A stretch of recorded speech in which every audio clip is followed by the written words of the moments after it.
Assalamualaikum warahmatullahi wabarakatuh semuanya. Perkenalkan, nama saya Muhammad Ersat Arkan. Di sini saya akan menjelaskan tentang rangkuman ulang yang saya bikin dalam berbentuk PPT untuk penjelasan medan elektromagnetik. Di video itu menjelaskan tentang muatan listrik dan struktur atom. Untuk pengertiannya, muatan listrik itu apa sih? Muatan listrik adalah semua benda di alam semesta yang mempunyai muatan listrik, bisa positif atau negatif.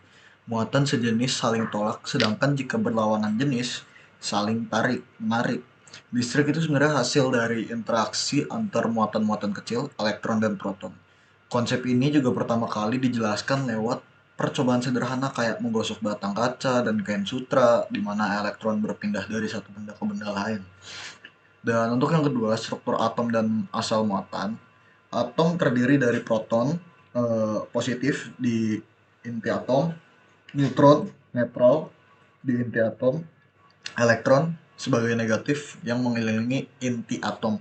Biasanya atom netral, tapi kalau elektron berpindah itu bakal jadi atom bermuatan. Kalau misal atom itu kehilangan elektron, itu bakalan menghasilkan ion positif atau kation. Untuk mendapat untuk mendapat elektronnya itu akan menjadi ion negatif atau anion. Untuk yang kedua, di sini ada cara membuat benda bermuatan listrik. Untuk cara yang pertama itu melalui metode gosokan yang saya jelaskan tadi di slide pertama, atau bisa dibilang, atau nama istilahnya tuh triboelektrik lah ya. Contoh batang kaca digosok ke kain, sehingga ngejadiin elektron itu pindah ke kain. Jadi elektron kaca ini kalau misal kita gosok ke kain, elektronnya bakal pindah ke kain. Untuk cara yang kedua itu bisa kontak langsung atau benda netral disentuh benda bermuatan sebagian sampai sebagian muatannya tuh berpindah. Untuk cara yang ketiga itu induksi, benda bermuatan didekatkan tanpa menyentuh. Jadi kayak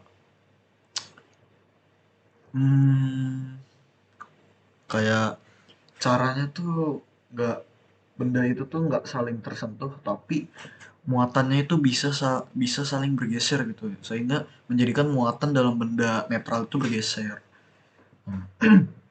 Untuk hukum Coulombnya sendiri, di video tadi kan juga ngejelasin tentang hukum Coulomb kan. Nah, untuk hukum Coulomb itu kayak gini lah apa itunya. Jadi Q1 eh, positif sama negatif itu tuh saling tarik menarik. Untuk rumusnya juga F sama dengan K kali Q1 kali Q2 per R kuadrat. Untuk keterangannya, F sama dengan gaya kolom, Q1 muatan benda 1, Q2 muatan benda 2. Untuk R jarak antar benda. Dan K itu konstanta yang besarnya 9 kali 10 pangkat 9. Untuk penjelasannya, gaya ini bisa menarik atau menolak. Jadi ini bisa menarik, atau kalau misal ininya negatif atau ininya juga negatif, itu tolak menolak tergantung tanda muatannya. Mirip kayak hukum gravitasi, tapi ini lebih kuat jutaan kali lipat di skala atom. Di video itu juga ngejelasin tentang superposisi gaya kan. Kalau ada lebih dari dua muatan, gaya total pada satu muatan adalah penjumlahan vektor semua gaya dari muatan lainnya. Artinya arah dan besar gaya harus dihitung secara vektor. Bisa pakai trigonometri kalau memang diperlukan. Untuk contohnya juga tiga muatan sejajar itu jadi gaya total. Ada hasil jumlahnya jadi gaya kanan ditambah gaya kiri. Di situ juga di video pertama juga dijelasin tentang polarisasi. Polarisasi itu apa sih? Polarisasi terjadi ketika muatan dalam suatu bahan bergeser sedikit karena medan listrik eksternal. Biasanya tuh terjadi di bahan isolator atau non-konduktor. Dan ini contohnya benda bermuatan negatif didekatkan ke benda netral. Elektron di benda netral bergeser menjauh. Hasilnya sisi dekat menjadi positif semu dan sisi jauh menjadi negatif semu. Efek ini bikin benda netral bisa tertarik ke benda bermuatan walau netral secara keseluruhan. Di situ juga memperlihatkan tentang contoh eksperimen ya. Di video, Walter Lewin nunjukin benda-benda sederhana kayak bola kecil dan batang plastik buat nunjukin gaya tarik-menarik muatan. Terus juga dia juga ngasih contoh polarisasi pakai konduktor, isolator, biar kelihatan perbedaan responnya terhadap medan listrik. Untuk kesimpulan di video pertama ya, semua fenomena listrik berasal semua fenomena listrik ini tuh berasal dari muatan listrik dan gaya Coulomb. Terus juga polarization atau polarisasi itu efek lanjutannya ketika muatan dalam bahan bereaksi terhadap medan luar.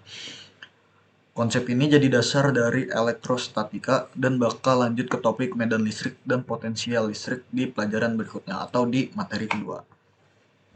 Oke, ini kita masuk ke materi kedua, yaitu medan listrik. Apa sih medan listrik itu? Medan listrik itu daerah di sekitar muatan listrik yang masih bisa memberi gaya ke muatan lain. Ini juga bisa dinotasikan E dan hubungannya dengan gaya pada muatan percobaan. Ini untuk penjelasan dari rumusnya itu bisa F sama dengan E kali Q atau F sama dengan E per Q. F itu force in N, E field in N per C, Q charge in C. Di mana F sama dengan gaya muatan percobaan, terus Q sebagai besarnya muatan percobaan. Satuan medan listriknya Newton per Coulomb atau N per C. Nah, di video itu juga ngasih tahu tentang garis medan listrik atau field lines. Pengertiannya tuh field lines itu apa sih? Field lines itu tuh garis imajiner yang nunjukin arah dan kekuatan medan listrik dari suatu muatan.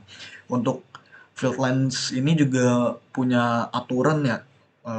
Di sini aturan garis medan ditulisnya arah garis dari muatan positif menuju muatan negatif. Terus juga kalau semakin rapat garisnya, medan bakalan semakin kuat. Garis juga tidak boleh saling berpotongan. Ini juga bisa digunakan buat memvisualisasikan medan di sekitar distribusi muatan. Terus di penjelasan yang ketiga itu ada superposisi medan listrik. Apa sih superposisi medan listrik itu? Superposisi medan listrik itu gabungan dari beberapa medan listrik yang bekerja di satu titik.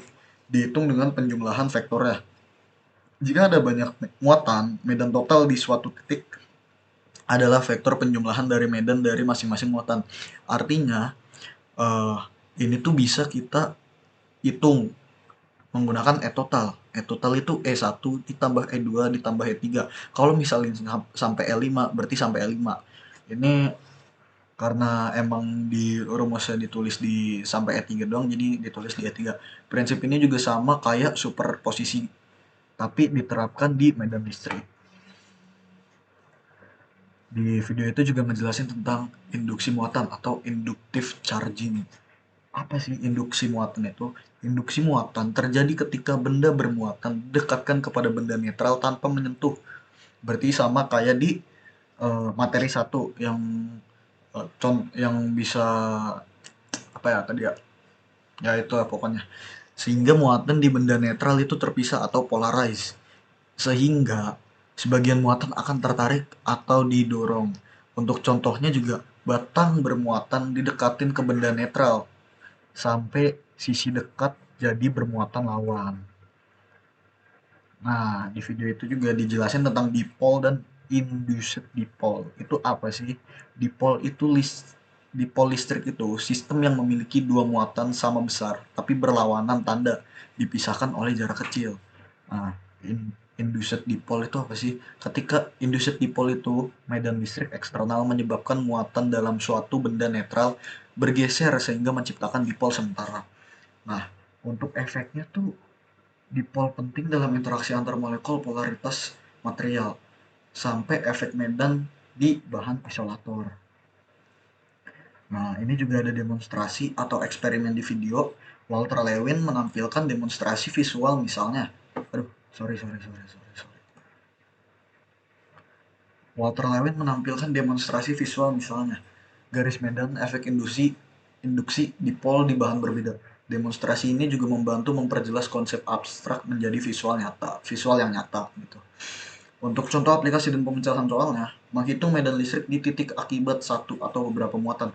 Ini juga menganalisis arah medan berdasarkan letak muatan, menggunakan superposisi untuk medan dari dua atau lebih muatan. Untuk kesimpulan di materi atau video yang kedua ini, medan listrik adalah cara buat nunjukin pengaruh gaya antar muatan tanpa harus bersentuhan langsung. Arah dan kekuatannya juga bisa digambarin lewat garis medan atau garis imajiner yang saya sebutin tadi. Kalau ada banyak muatan, semua medannya bisa digabung atau disebut superposisi. Selain itu, medan listrik juga bisa bikin benda netral jadi bermuatan, sementara lewat induksi atau berbentuk dipol. Sekian yang bisa saya sampaikan, yang sekiranya mohon maaf jika ada salah atau kekurangan, karena wajarlah manusia bukan nabi. Wassalamualaikum warahmatullahi wabarakatuh.